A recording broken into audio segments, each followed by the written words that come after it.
Okay, guys, complex numbers. That's what we're doing today. So the first thing is, before in this class, if we got to the square root of a negative number, we'd just say stop, it's not real, and kind of cross it out, okay? So today, in this section on complex numbers, we're going to make two definitions, and based on these two definitions, a lot of things develop, okay? The first definition is we're going to call I the square root of negative 1. So we're giving meaning to the square root of negative 1 now. We're just going to call that I, okay? And the second definition, these are both definitions, is I squared is going to equal to negative 1, okay? So the first thing is I, we're defining as the square root of negative 1. And the second thing we're defining is I squared is equal to just negative 1, okay? Then based on these definitions, a lot of things develop, all right? The first thing that we'll look at is just simplifying. So before, in previous examples, if you guys were working and you got square root of negative 4, you would stop and say not real because we can't take the square root of a negative, okay? Today, we're going to go a little bit further. So what we can do is, because we've defined I as the square root of negative 1, you can split this guy up into the square root of negative 1 and square root of 4, okay? And what is the square root of negative 1? I. That's just I. And what's the square root of 4? 2. So we have I times 2, but normally we write it kind of like variable form, 2 times I, okay? And that's it. So now if we have a negative underneath the radical, we're going to split that portion up into I, and then we can simplify the rest of the radical just with our old methods of simplifying. Okay? Let's try another example.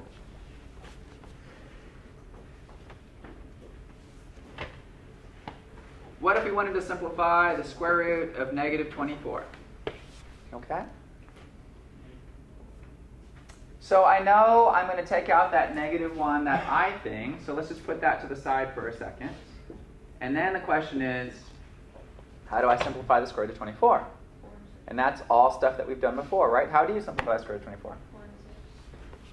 Square root of 4, square root of 6. What rule is that? Going from here to here, what rule is that? Product rule? Yeah. And what's the square root of 4? 2. What's the square root of 6? Don't know. Square root of 6. What's the square root of negative 1? I. Where do I put that I? Probably right there. 2I times the square root of 6. So whenever there's a negative number, we can always take out the square root of negative 1 to put I? Yes. Okay. That's basically what you're doing. Okay. Now, definition. We have what's called a complex number in standard form.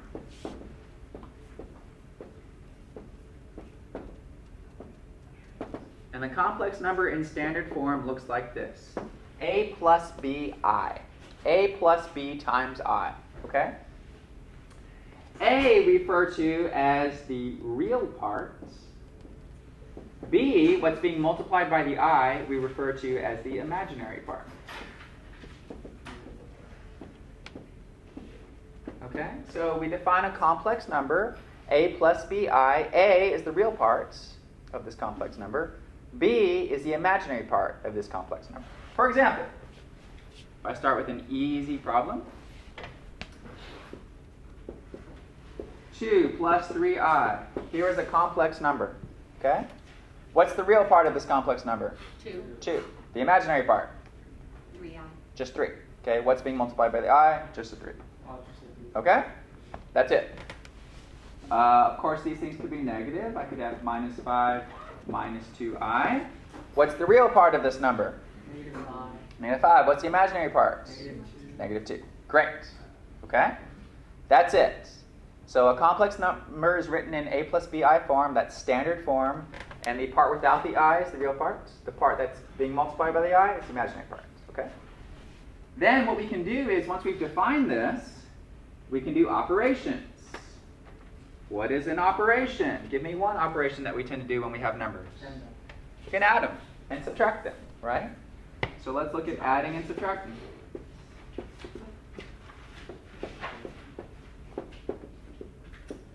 With adding and subtracting complex numbers, you're basically going to treat it like terms, okay?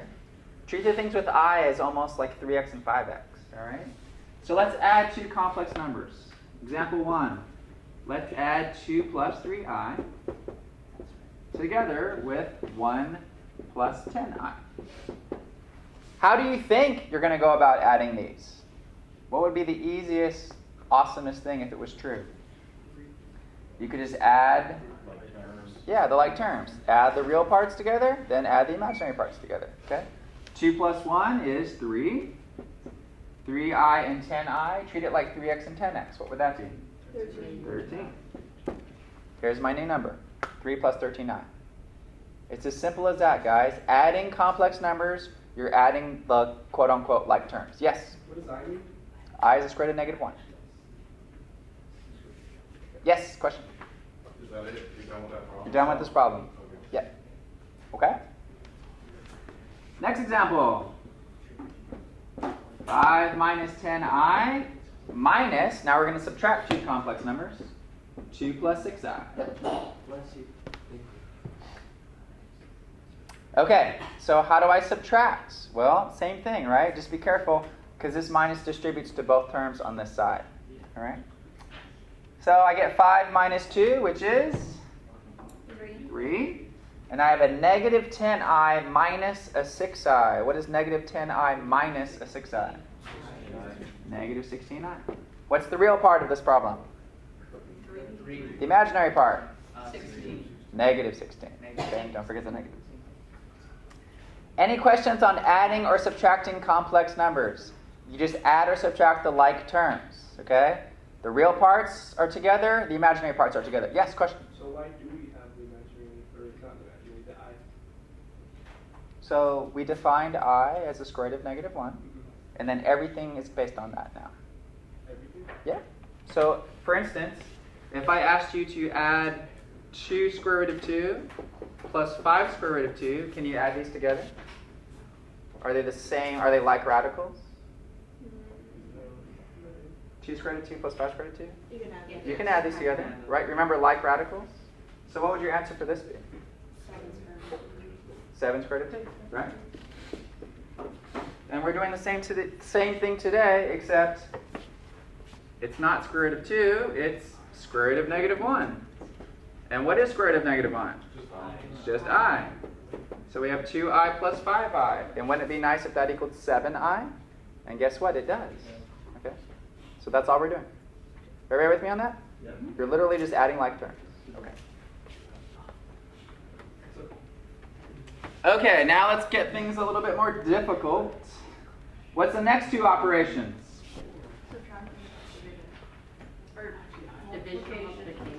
Multiplication and division. Yes, indeed. Let's look at multiplying.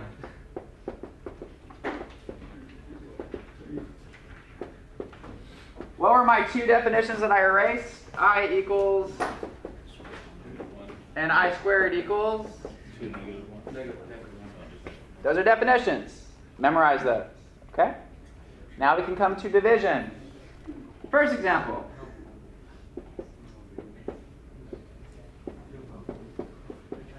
Negative 3i times 2i.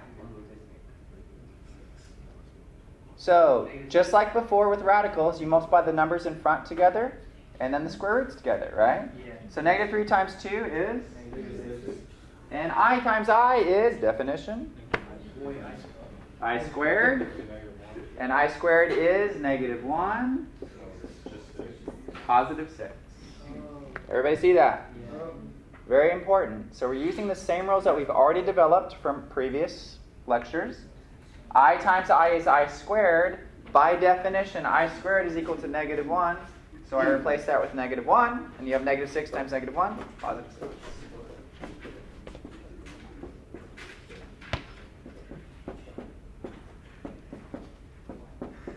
How do you think you're going to have to deal with this? Distribute. Absolutely. So distribute this one. We have negative I times 2. That's negative 2i. We have negative I times 3i. That's negative 3i squared. Anytime you see an I squared, Stop in your tracks. Circle it. Replace it with negative 1. Okay? So now I have, yes? Negative 1 squared, negative 1 squared equal to 1, or positive 1? So, again, you keep asking about definitions. So we've defined these, and we're not questioning that, and we're going to move on. Does that make sense? So, like, if you just keep saying, oh, is I squared a negative 1?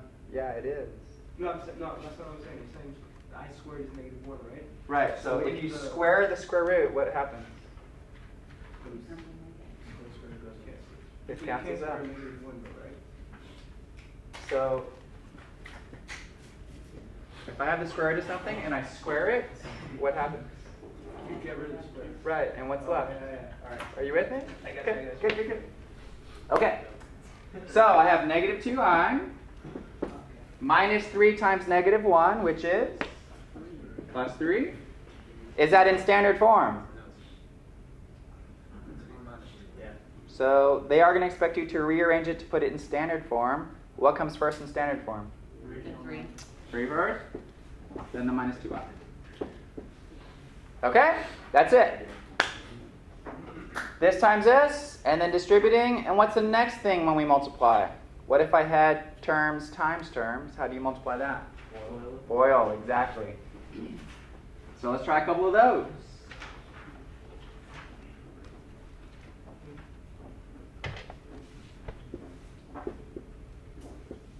Ten plus I times 3 minus I. Okay, FOIL it out. Anytime you get an I squared, you're going to replace it with negative 1. Go for it. FOIL this out for me.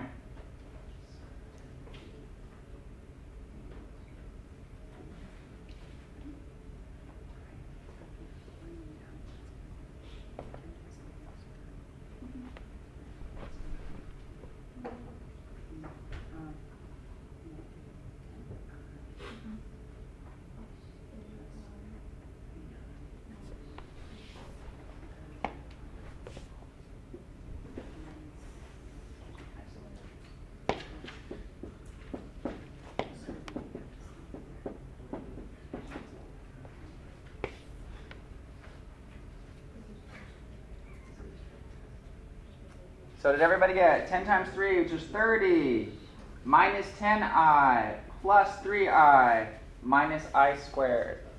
Great. Replace that I squared with negative 1. Combine the like terms.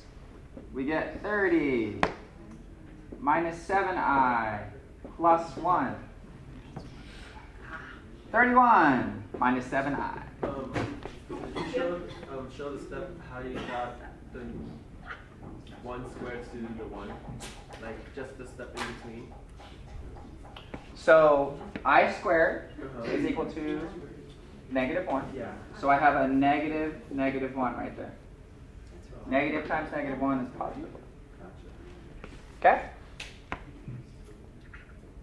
Questions on foiling. Same stuff. Okay? All right.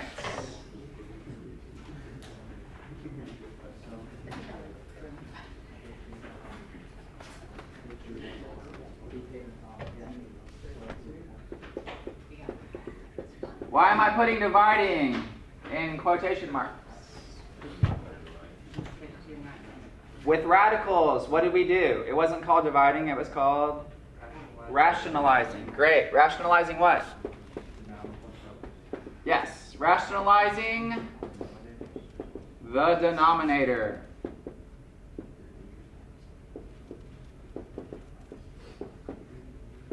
Rationalizing the denominator. Example number 1. 2 divided by I. How do I know this is not done? How do I know I have to do something?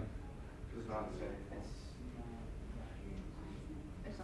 What is wrong with this problem? Negative square root of negative 1. You have a square root in the denominator. Yes. It's not in standard form. Yes. Good. But also we have a radical in the denominator. Okay? Using what I have still on the board over there, what could I multiply the top and bottom by? Sure. I. Okay? If you do that, what do you get in the top? 2i. What do you get in the bottom? Which is? Could I simplify this a little bit? All right, tricky question for you. What is the real part of that answer? 0. If it's not there, it's 0. What's the imaginary part? -2, not the I. The imaginary part is what's being multiplied by the I, just a -2. All right, guys, what happens if I have something like this in the denominator, more than one term? What was this really special word that I asked you to make sure you remember? Starts with a C. Conjugate. Awesome. Very good. In complex numbers, you're going to use what's great about the conjugate? Why did we memorize that? Yeah, when you multiply it, right, what happens? The middle terms drop out, and it got rid of the radicals, right? Same thing here, except it's going to be called the complex conjugate. Okay? So what is the conjugate of 3 minus I going to be? 3 plus I. And then what happens? You got some foiling to do. So in the bottom, FOIL that out. Go ahead, take a minute or two, FOIL that out. And what you should see happen is there's no radicals left anymore.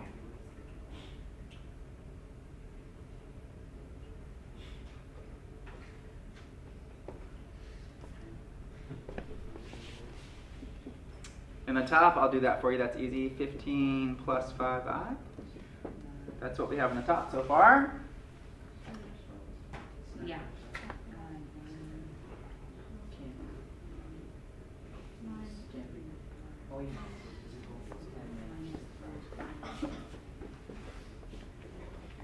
Are we ready for the bottom? What'd you get? 3 times 3, 9. Plus 3i minus 3i, right? Minus I squared. Minus I squared. What is I squared? 1. -1. So -1 leaves +1. Did everybody just get 10? Yes. Okay. Were we expecting something with an I in it? No, because if you multiply by the conjugate, the square root should drop out. Okay. All right. Tell me one way I could simplify this. There's a couple of ways, but what's one way? 15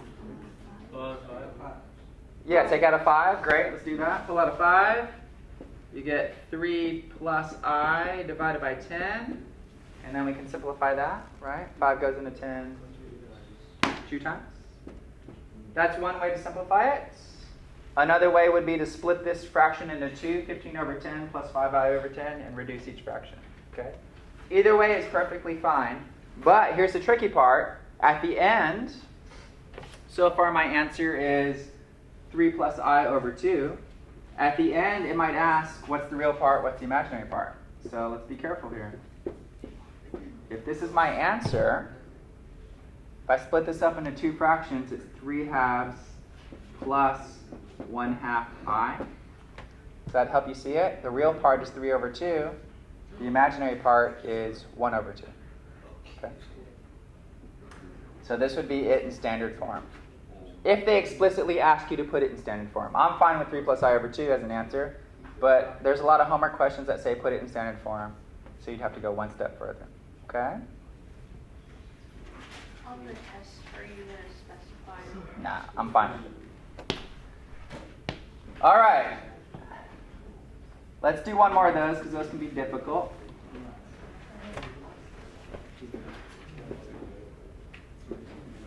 Five plus 6i divided by 2 plus I. All right, rationalize that for me.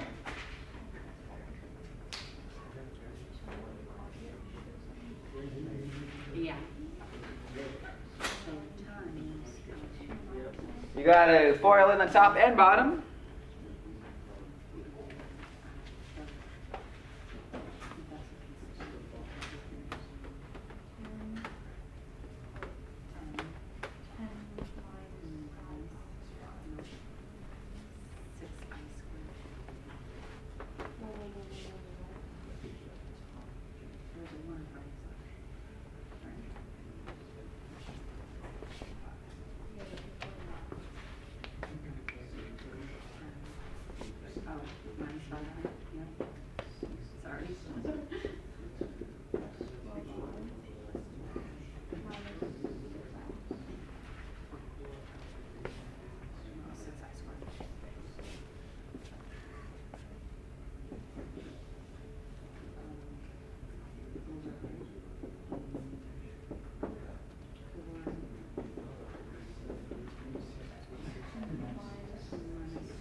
Doing the bottom, did everybody get 5? Yes.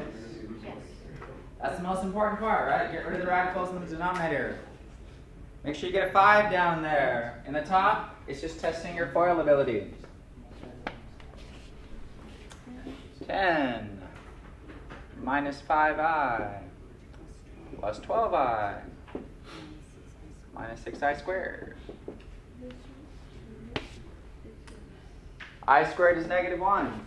So I'm going to circle that, replace that with a negative 1. So you have 10 minus 6 times negative 1, which is 10 plus 6, which is 16. You have a negative 5i and a positive 12i, which is 7i.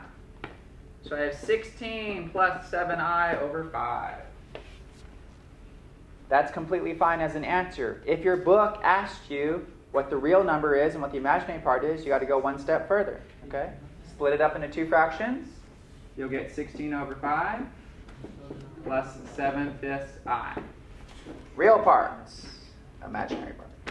Okay? All right, we're almost done, guys. There's only one last part of this section, but unfortunately it's a difficult part. Yes. So the last thing we want to talk about today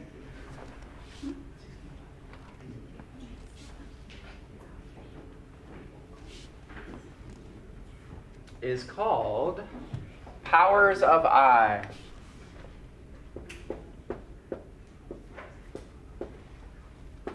So it's Same section. This is the last section.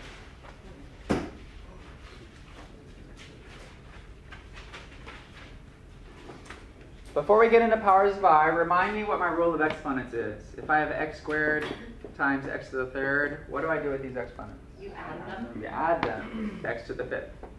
Right? What is x times x to the eighth? X to the ninth.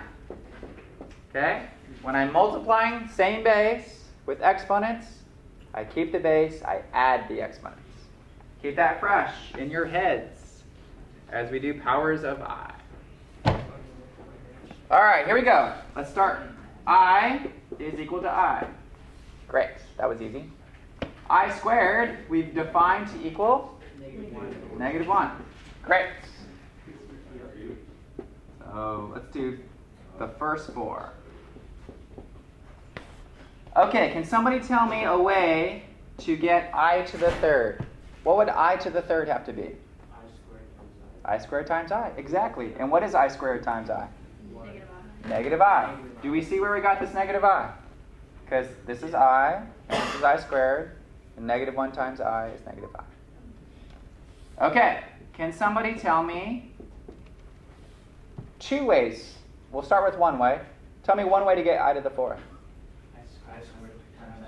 I squared times I squared. Awesome. And negative 1 times negative 1 would be positive 1. What's another way I could have gotten I to the 4th? I cubed times I, negative I times I, which would be negative I squared, and I squared is negative 1 times negative 1, positive 1. Okay? No matter what combination you utilize, you're going to get this. Okay.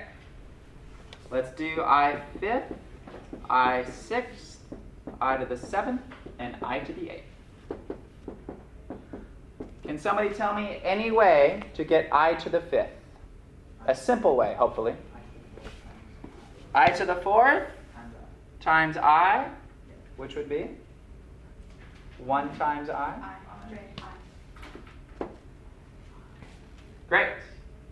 Can somebody tell me a way to get I to the 6th?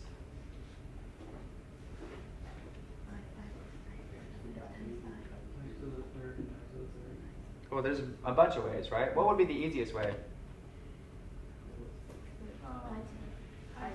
I to the 4th times I to the 2nd. 1 times negative 1. Negative 1. That's not the only way, but that seemed like an easier way, right? Yeah. I to the 7th.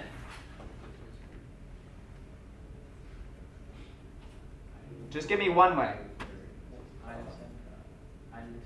I to the 6 times I, which is? Great. I to the 8th. I to the 4th times I to the 4th, right? Which is? Is anybody seeing a pattern here? What's the pattern? Powers of 2 are -1. Yeah, it repeats every 4. Does everybody see that? That's hugely important, okay? This pattern repeats every 4. If I did another 4, what do you think it's going to be? Same thing, okay? Now, you want to memorize these 4, okay? And I will help you memorize that right now. I won. Negatives in the middle, okay? So all you have to remember is, like you just won a game or something, I won! And the negatives are in the middle. I won, I lost. No, just I won. I put negative, so. So everybody got that? So everybody has it memorized. I won. Negatives in the middle. Great.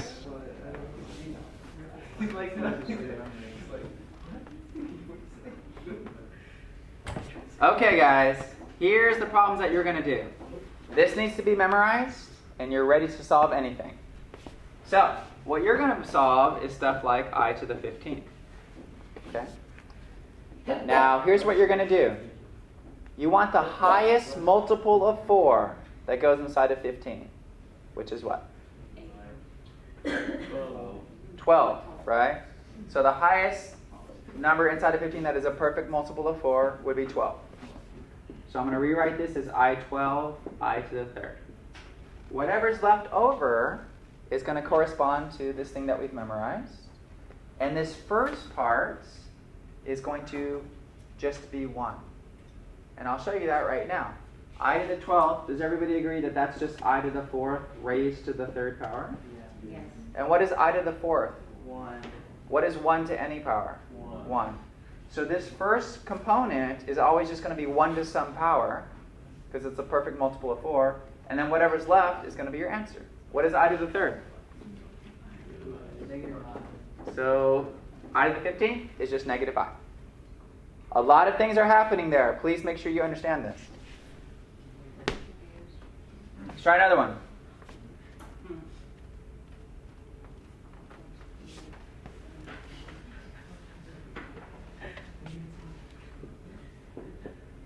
I to the 20th power. What's the first thing that you do? Highest multiple of 4, which is? 16. Does 4 not go in at 20? Yeah, it's all 20. Okay, so this should equal 1. Let's see how. I to the 4th raised to the 5th power. What is I to the 4th? Positive 1.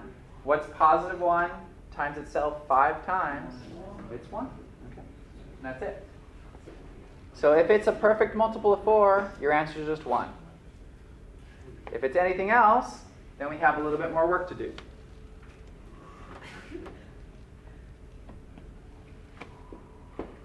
I to the 30th.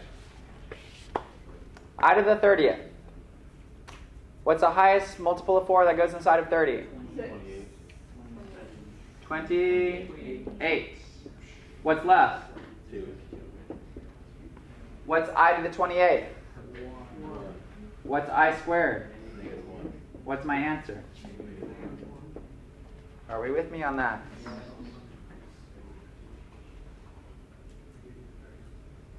Yes? I to the 28th is I to the 4th to the 7th. I to the 4th is always just 1. I squared, right here. Definition, -1.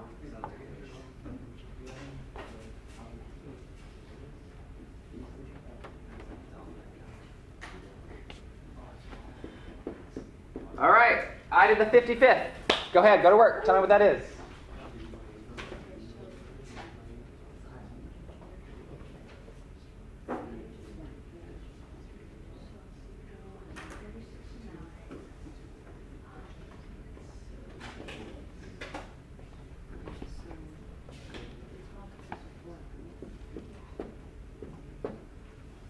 Highest multiple of 4 inside of 55 is 52. 52 times 3. What's this going to be? Okay. When you get really good at this, you don't even have to explain the rest of it. But if I did want to explain this, this is I to the 4th. Right? 4 goes into 52 13 times. So you have 1 to the 13th. I to the 3rd is negative I. Okay. All right, guys. What is I to the 400th power? 1. Do we all see that immediately? Why? Because 4 goes into 400. Right? Okay. Complex numbers. Definition. I is the square root of negative 1. I squared equals negative 1. From that definition, we can simplify. We can add and subtract complex numbers. We can multiply complex numbers. Anytime you see an I squared, it just equals negative 1. We can quote-unquote divide, which is just rationalize. Okay? We make sure you know how to use the complex conjugate in rationalizing. And then you can do higher powers of I.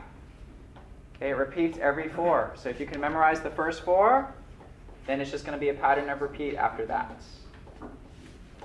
Okay? And that's it for the last section. Questions?